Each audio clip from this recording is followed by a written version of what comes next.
1600 రైతు వేదికలలో దాదాపుగా 6,40,000 మంది రైతులు ప్రత్యక్షంగా ఈ రైతు భరోసా పండుగ కార్యక్రమాన్ని ప్రత్యక్షంగా వీక్షిస్తూ ఇందిరమ్మ రాజ్యంలో ప్రజాప్రభుత్వం రైతుని రాజుగా చేయడమే కాదు, వ్యవసాయాన్ని పండుగ చేయాలన్న ఉక్కు సంకల్పంతో చేస్తున్న ప్రయత్నాన్ని ఆశీర్వదించడానికి విచ్చేసిన రైతాంగ సోదరులందరికీ కూడా మనస్ఫూర్తిగా కృతజ్ఞతలు, ధన్యవాదాలు తెలియజేస్తున్నా.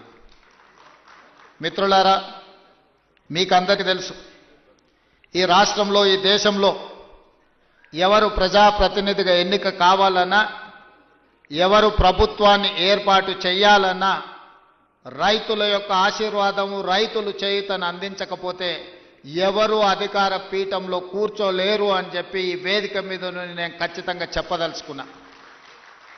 ఈనాడు ఎవరు ఎమ్మెల్యే అయినా, ఎమ్మెల్యే సంగతి పక్కన పెట్టండి, వార్డు మెంబర్ కావాలన్నా, సర్పంచ్ కావాలన్నా, ఎంపీటీసీ కావాలన్నా, జడ్పీటీసీ కావాలన్నా, జిల్లా పరిషత్తులు గెలవాలన్నా, శాసనసభలో ప్రాతినిధ్యం వహించాలన్నా, పార్లమెంటుకు వెళ్ళాలన్నా, ఏ రాష్ట్రానికి ముఖ్యమంత్రి కావాలన్నా రైతులు అండగా నిలబడాలి. ఆ రైతుల ఆశీర్వాదం ఉన్నప్పుడే మన కుర్చీ పదిలంగా ఉంటుంది అని బలంగా విశ్వసించే మీ సోదరుడు ఈరోజు ఈ వేదిక మీద నుంచి రైతులకు ఉద్దేశించి మాట్లాడుతున్నాడు. మిత్రులారా, ఈనాడు చాలామంది చాలా విషయాలు మాట్లాడుతున్నారు. చాలా విషయాలు మాట్లాడే వాళ్లకు అవకాశాలు రాని వాళ్ళు కాదు. ఆనాడు ఉమ్మడి రాష్ట్రంలో డాక్టర్ వైఎస్ రాజశేఖర రెడ్డి గారి మంత్రివర్గంలో మంత్రులుగా పనిచేసిండ్రు. ఆ తర్వాత తెలంగాణ రాష్ట్రంలో 10 సంవత్సరాలు ప్రభుత్వాన్ని నడిపిన వాళ్ళే ఇవాళ 18 నెలలు తిరగక ముందే ఈ ప్రభుత్వాన్ని నిందిస్తూ, దూషిస్తూ వీధి నాటకాలతోని బయలుదేరారు. ఇవాళ తెలంగాణ రాష్ట్ర రైతాంగాన్ని నేను ఈ వేదిక మీద నుంచి విజ్ఞప్తి చేస్తున్నా. తెలంగాణలో ప్రజాప్రభుత్వం, ఇందిరమ్మ రాజ్యం ఏర్పడ్డ తర్వాత గతంలో రైతు రుణమాఫీ గురించి మీకు తెలుసు. 2014లో ₹1,00,000 రైతు రుణమాఫీ చేస్తా అని మాట ఇచ్చి అధికారంలోకి వచ్చిన తర్వాత 4 విడతలుగా నేను ఇస్తాను, ఇప్పుడు నా దగ్గర నిధులు లేవని ఆనాడు మాట్లాడేది. 4 విడతలలో అసలు కంటే మిత్తి తడిసి మోపెడై నెత్తి మీద అప్పు, చేతిలో చిప్ప వచ్చే పరిస్థితి రైతులకు ఏర్పడ్డది ఆనాడు. తిరిగి 2018లో మళ్ళీ అదే వాగ్దానం ఇచ్చాను, ₹1,00,000 రైతు రుణమాఫీ చేస్తాం. మొదటిసారి తప్పు జరిగింది, రెండవసారి తప్పు జరగకుండా మేము చూసుకుంటాం, ₹1,00,000 రైతు రుణమాఫీ చేస్తామని. 5 సంవత్సరాల తర్వాత వెనక్కి తిరిగి చూస్తే ₹11,500 రైతు రుణమాఫీ చేస్తే 8,500 కోట్ల రూపాయలు మిత్తికే సరిపోయినాయి. 3,000 చిల్లర మాత్రమే ఆనాడు రైతులకు రుణమాఫీ చేసింది. 2 విడతలుగా మొత్తం లెక్క గడితే 10 సంవత్సరాలు 2 విడతలు ఆనాటి ప్రభుత్వం రైతులకు సరాసరిగా అందించింది 16-17 వేల కోట్ల రూపాయలకు ఎక్కువ ఇవ్వలేదు. కానీ మొదటి సంవత్సరంలోనే ప్రజాప్రభుత్వం మీ ఆశీర్వాదంతో వచ్చిన తర్వాత ఎన్నో ఇబ్బందులు ఉన్నా 10 సంవత్సరాలలో ఆనాడు వాళ్ళు చేసిన విధ్వంసం 100 సంవత్సరాలైనా కోలుకోలేని పరిస్థితికి తెలంగాణ రాష్ట్రాన్ని నెట్టేసింది. ఆనాడు ఫీజు రియంబర్స్మెంట్ కావచ్చు, రైతు రుణమాఫీ కావచ్చు, రైతుల గిట్టుబాటు ధర కావచ్చు, ఏ విషయంలో అయినా ఆనాడు తెలంగాణ రాష్ట్రంలో ఆర్థిక విధ్వంసానికి పాల్పడి తెలంగాణ రాష్ట్రాన్ని దిగజారిన ఆర్థిక వ్యవస్థను ఆనాడు మాకు అందించిండ్రు. అయినా మనోస్థైర్యాన్ని కోల్పోలే. అప్పటి వరకు 4 లక్షల కోట్ల రూపాయలు మాత్రమే అప్పు ఉందని అబద్ధాలు చెప్పి కప్పిపుచ్చి మనం గ్రామాలలో చూసినాం. అప్పులకు కూరుకుపోయిన పిల్లగానికి పిల్లనియాలంటే మాకు అప్పులు లేవయా, ఆర్భాటంగా మాకు పెద్ద పెద్ద కార్లు ఉన్నాయి, పెద్ద పెద్ద బంగళాలు ఉన్నాయి, అద్దాల మేడలు ఉన్నాయి. ఈ అద్దాల మేడలు చూసి, మా పెద్ద కార్లను చూసి మాకు పిల్లని ఇవ్వండి అని చెప్పి ఊరి మీద కట్నాన్ని ఎక్కువ తెచ్చుకునేటోళ్ళం మనం గ్రామాలలో చూసినాం. అదే విధానాన్ని ఆనాటి ప్రభుత్వంలో పెద్దలు పెద్ద పెద్ద బంగళాలు కట్టిరు, అద్దాల మేడలు కట్టిండ్రు, రంగుల గోడలు చూపించారు. కానీ రైతుల యొక్క ఆర్థిక వ్యవస్థ చిన్న భిన్నం అయిపోయింది. విద్యార్థులకు ఫీజు రియంబర్స్మెంట్ ఇవ్వలేని పరిస్థితి, రైతులకు రుణమాఫీ చేయలేని పరిస్థితి, రైతులు పండించిన పంటను కొనుగోలు చేయలేని దివాలా పరిస్థితి తెలంగాణ రాష్ట్రంలో ఉండే.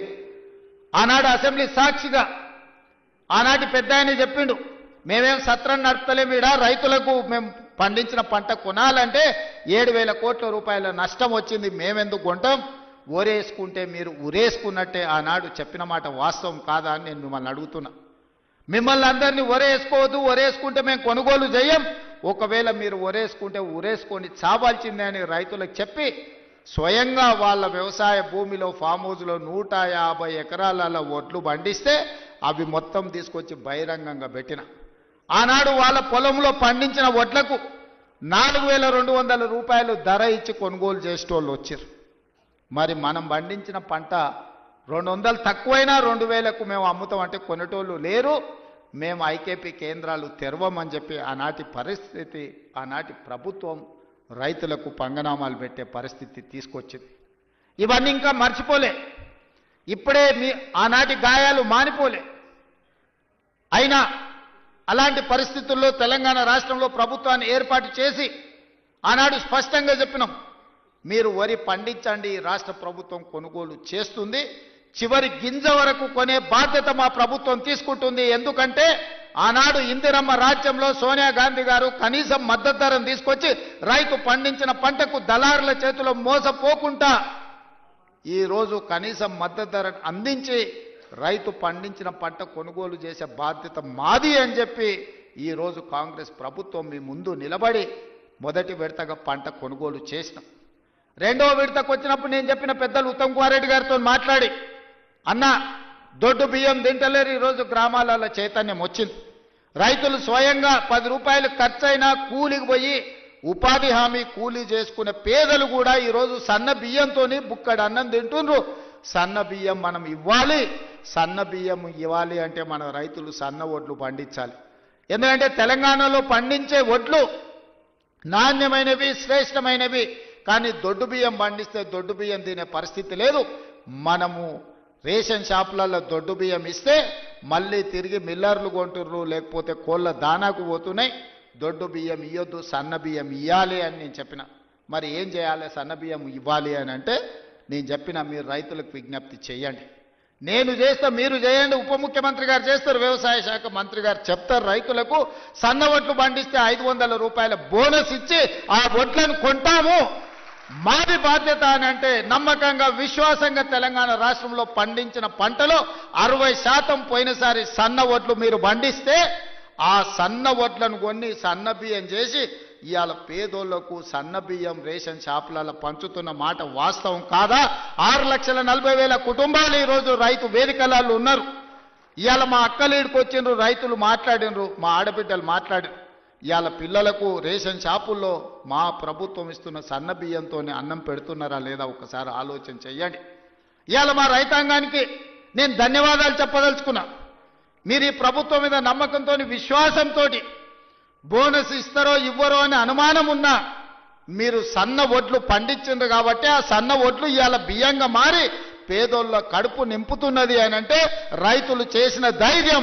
అందుకే మీరు పండించిన సన్న వడ్లకు 500 రూపాయల బోనస్ ఇచ్చి కొనుగోలు చేసినాం. ఇవాళ ధైర్యంగా నిటారుగా నిలబడి తెలంగాణ రాష్ట్రం నెంబర్ 1 వడ్లు పండించడంలో ఒక్క సంవత్సరంలో 2,80,00,000 మెట్రిక్ టన్నుల వడ్లు పండించి దేశంలోనే మొదటి స్థానంలో, ఒకనాడు ఆంధ్రప్రదేశ్ పంజాబ్ మొదటి స్థానంలో ఉంటే ఇవాళ తెలంగాణ రాష్ట్రం వరి పండించడంలో మొదటి స్థానంలో ఉంది. అందులో సన్న వడ్లు పండించడంలో మనం మొదటి స్థానంలో ఉన్నాం. ఇవాళ మన రైతుల శ్రమ ఊరిక పోలే. ఇవాళ మీరు కష్టపడి పండించిన సన్న వడ్లు బియ్యంగా మారి పేదోళ్ళ కడుపు నింపుతున్నాయి అని అంటే ఇంతకంటే రైతుల కళ్ళల్లో ఆనందం ఏముంటుంది? తెలంగాణ రాష్ట్ర ముఖ్యమంత్రిగా మీ సోదరుడిగా ఇంతకంటే విజయం ఏముంటుందని చెప్పి నేను ఈ సందర్భంగా మిత్రులారా మిమ్మల్ని అడుగుతున్నా. అందుకే ఇవాళ రకరకాల ఇబ్బందులు ఉన్నాయి. చాలామంది ఈరోజు మా బిల్లులు రాలేదంటున్నారు. అక్కడక్కడ మా సర్పంచులు రణగొన ధ్వని చేస్తున్నారు మా బిల్లులు రాలేదని. నేను మా సర్పంచ్ మిత్రులను అడుగుతున్నా, అయ్యా నేను వచ్చే నాటికే మీ కాలం అయిపోయింది సర్పంచుల పదవి. మీ సర్పంచ్ పదవులు, మీరు సర్పంచులుగా చేసిన పనులు మా హయాంలో చేయలే. ఆనాడు మీరు పనిచేస్తే ఆనాడు బిల్లులు చెల్లించండి. ఆయన మీలాకటి బిల్లులు చెల్లించనివి 1,29,000 కోట్ల రూపాయలు నా నెత్తి మీద అప్పు మోపి పోయిండు. మొయ్యలేనంత భారం, నడుము వంగిపోయే పరిస్థితి ఉంది. దాదాపుగా 60,000 కోట్ల రూపాయలు కాంట్రాక్టర్లకు బిల్లులు పెండింగ్ పెట్టిపోయిండు. ఉచిత కరెంటు బిల్లులు 20,000 కోట్లు విద్యుత్ శాఖకు పెండింగ్ పెట్టిపోయిండు.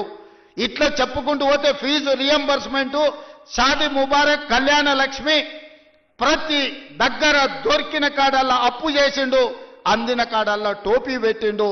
మొత్తానికి 8,29,000 కోట్ల రూపాయల అప్పు నా నెత్తి మీద మోపి బట్టి విక్రమార్క గారి నడుము వంగిపోయే పరిస్థితి రాష్ట్ర వ్యవస్థను, ఆర్థిక వ్యవస్థను మాకు అప్పచెప్పిండు.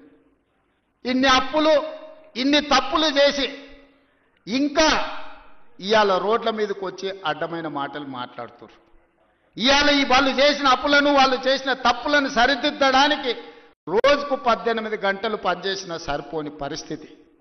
ఈ నేపథ్యంలో ఈరోజు సర్పంచులు ఒక పక్కన ఫీజు రియంబర్స్మెంట్, ఇంకొక పక్కన ప్రభుత్వ ఉద్యోగులకు పాపం 35 ఏళ్ళు కష్టపడి ఉద్యోగాలు చేసి వాళ్ళు దాచిపెట్టుకున్న పైసలు, వాళ్లకు రిటైర్మెంట్ బెనిఫిట్స్ ఇవాళ 12,000 కోట్ల రూపాయలు బకాయిలు పెట్టిపోయిండు. ఎవరైనా నమ్మకంగా ప్రభుత్వం దగ్గర పనిచేసి 35 సంవత్సరాల తర్వాత రిటైర్ అయిపోతే రిటైర్మెంట్ బెనిఫిట్స్ ఇవ్వాల్సిన పరిస్థితి ఈరోజు రాష్ట్ర ఆర్థిక వ్యవస్థ దెబ్బతిన్నది. ప్రభుత్వ ఉద్యోగస్తులకు, ఒకప్పుడు ప్రభుత్వ ఉద్యోగస్తులకు మొదటి తారీఖు నాడు రిజర్వ్ బ్యాంకు నుంచి సరాసరి వాళ్ళ ఖాతాల్లోకి జీతాలు వెళ్ళేది. గత ప్రభుత్వంలో విడతల వారీగా ఇన్స్టాల్మెంట్లు జీతాలు ఇవ్వాల్సిన పరిస్థితి నుంచి మొదటి తారీఖు నాడు జీతాలు ఇచ్చే పరిస్థితికి మనం తీసుకొచ్చినాం. ఒక్కొక్కటిగా సరిదిద్దుతున్నాం, ఒక్కొక్క వ్యవస్థను ప్రక్షాళన చేస్తున్నాం. ఈరోజు ఉన్న కష్టాలకు ప్రభుత్వ ఉద్యోగులకు రిటైర్మెంట్ బెనిఫిట్స్ ఇవ్వాలంటే కష్టంగా ఉంది. విద్యార్థులకు, కాలేజీలకు ఫీజు రియంబర్స్మెంట్ ఇవ్వాలంటే కష్టంగా ఉన్నది. షాదీ ముబారక్, కళ్యాణ లక్ష్మిని అమలు చేయాలంటే కష్టంగా ఉన్నది. ఆ కష్టాలను ఎదుర్కొంటూనే, సరిదిద్దుకుంటూనే ఈనాడు ఈ రైతుల కోసం 9 రోజుల్లో దాదాపుగా 9,000 కోట్ల రూపాయలు ఇవ్వాలి. అగ్రికల్చర్ యూనివర్సిటీలో మీతో కలిసి ఈ రైతులకు వ్యవసాయం దండగ కాదు, వ్యవసాయం పండుగ చెయ్యాలి. వ్యవసాయం అంటే 10 మందికి సాయం చేసే వృత్తి. వాళ్ళు కష్టాలలో ఉండి వాళ్ళు కాలిపోతున్న 10 మంది కడుపు నింపాలని ఏ రైతాంగం కష్టపడుతుందో ఆ రైతాంగానికి రైతు భరోసా పథకం ద్వారా ఈనాడు ప్రారంభించి 9 రోజులు తిరిగే లోపల దాదాపుగా 9,000 కోట్ల రూపాయలు, 1,49,00,000 ఎకరాలకు 70,11,984 మంది రైతులకు రైతు భరోసా పథకం కింద నగదు బదిలీ చేయడానికి ఈరోజు ఇక్కడికి వచ్చిన మిత్రులారా, ఇన్ని కష్టాలున్నా, ఇన్ని నష్టాలు రాష్ట్ర ప్రభుత్వానికి ఉన్నా రైతాంగాన్ని ఆదుకోవాలి. రైతు బాగుంటే రాజ్యం బాగుంటుంది. ఇవాళ రైతు చేతుల నగదు ఉంటే అప్పులోల చేతుల బలి కాకుంటాడు. అప్పులకు, మిత్తిలకు ఇవాళ వెళ్ళి రైతు బలి కాకూడదన్న ఏకైక లక్ష్యంతోనే ఈరోజు ఈ కార్యక్రమాన్ని తీసుకున్నాం. ఇప్పటి వరకు దాదాపుగా రైతు రుణమాఫీ కావచ్చు, లేకపోతే రైతు భరోసా కావచ్చు, అదేవిధంగా వ్యవసాయానికి ఉచిత విద్యుత్తు కావచ్చు, అదేవిధంగా రైతులు పండించిన పంట కొనుగోళ్లు, దాంతోపాటు బోనస్ కావచ్చు, అదేవిధంగా రైతు బీమా కావచ్చు. ఈ 18 నెలలల్లా కొనుగోలుతో సహా మొత్తం కలిపితే 1,01,728 కోట్ల రూపాయలు ఖర్చు పెట్టిన రాష్ట్రం తెలంగాణ రాష్ట్రం. ధైర్యంగా పైసకు లెక్క చెప్తా రేపు అసెంబ్లీలో. 18 నెలల్లో రైతులు పండించిన పంటకు గిట్టుబాటు ధరతో పాటు బోనసు, రుణమాఫీ, రైతు బీమా, రైతు భరోసా కలిపి 1,00,000 కోట్ల రూపాయలు ఖర్చు పెట్టిన ప్రభుత్వం, ప్రజా ప్రభుత్వం, మన ప్రభుత్వం. ధైర్యంగా గ్రామాలకు వెళ్ళి చెప్పండి. ఏ గ్రామంలో అయినా సవాలు విసురుదాం.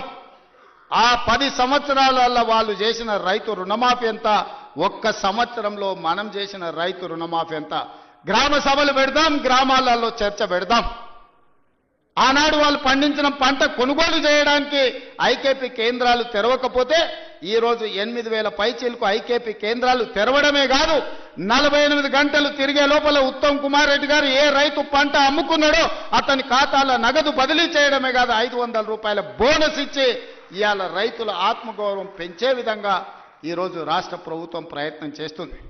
ఆనాడు ధరణి పేరు మీద దోపిడీ చేస్తే ధరణి కొంతమంది దోపిడీదారులకు చుట్టమైతే భూభారతి చట్టాన్ని తెచ్చి పేదలకు అండగా నిలబడి ఈరోజు పొంగులేటి గారు గ్రామాన గ్రామ సభలు పెట్టి రైతుల సమస్యల్ని పరిష్కరించే ప్రయత్నం చేస్తున్నాం. ఎన్నో చిక్కుముళ్ళు, ఎన్నో సమస్యలు అడుగు ముందుకు వెయ్యాలంటే ఒక చీకటి పరిస్థితి. అక్కడి నుంచి వెలుగు వైపు రాష్ట్ర ప్రభుత్వాన్ని రైతాంగాన్ని నడిపించే ప్రయత్నం చేస్తున్నాం. అరే పిల్లగాడు కొత్తగా వచ్చిండు, కొంతకాలం సమయం ఇద్దామన్నా కనీసం విజ్ఞత లేదు. 10 సంవత్సరాలు పరిపాలించిన వాళ్లకు మొదటి రోజు నుంచే ఎట్లయినా పడగొడదాం, ఎట్లయినా ఇబ్బంది పెడదాం. విద్యార్థులు చచ్చిపోతే సంతోషంతో నృత్యాలు చేస్తారు, రైతులు చచ్చిపోతే సంతోషంతో వాళ్ళు ఇవాళ చేస్తున్నారు. ఎక్కడైనా బస్సు కింద పడేవారని చచ్చిపోతే వాళ్ళకు ఆనందమే, ఎక్కడైనా ఆహార కలుషితమైపోయి విద్యార్థులు చచ్చిపోతే వాళ్ళకు ఆనందమే, ఎక్కడైనా రైతు ఆత్మహత్య చేసుకుంటే వాళ్ళకు ఆనందమే. ఎందుకంటే వీళ్ళ చావుల పునాదుల మీద అధికారం అల్కగా ఎక్కువచ్చన్న ఆలోచన, దుర్మార్గమైన దురాలోచనతోటి ఈరోజు ప్రతిపక్ష పార్టీ పనిచేస్తున్నది. అరే కొంతకాలమైన సమయం ఇయ్యరా, సరిదిద్దుకోవడానికి అవకాశం ఉండదా? 5 ఏళ్ల కోసం ఎన్నికైన ఈ ప్రభుత్వం ప్రజల కోసమే పనిచేస్తుంది కదా. ప్రతినిత్యం మీ మధ్యలోనే ఉన్నాం కదా. ఎక్కడైనా ఫామ్ హౌస్లో పండుకున్నామా, ఎక్కడైనా దాచుకున్నామా? లేం కదా, మీ మధ్యలోనే ఉన్నా కదా. ఎవరు వచ్చినా కలుస్తున్నాం కదా. నేను కానీ మా మంత్రులు కానీ ఏ ఒక్క రోజైనా ఈ రైతాంగాన్ని కలవకుండా, మా ఎమ్మెల్యేలు గ్రామాలు తిరగకుండా ఎక్కడైనా ఉన్నారా ఈ 18 నెలల? గతంలో ఎప్పుడైనా ముఖ్యమంత్రి ఎన్నిసార్లు కనిపించిండో లెక్కలు తీయండి, ఎన్నిసార్లు సచివాలయానికి వచ్చిండో మీరు చూడండి.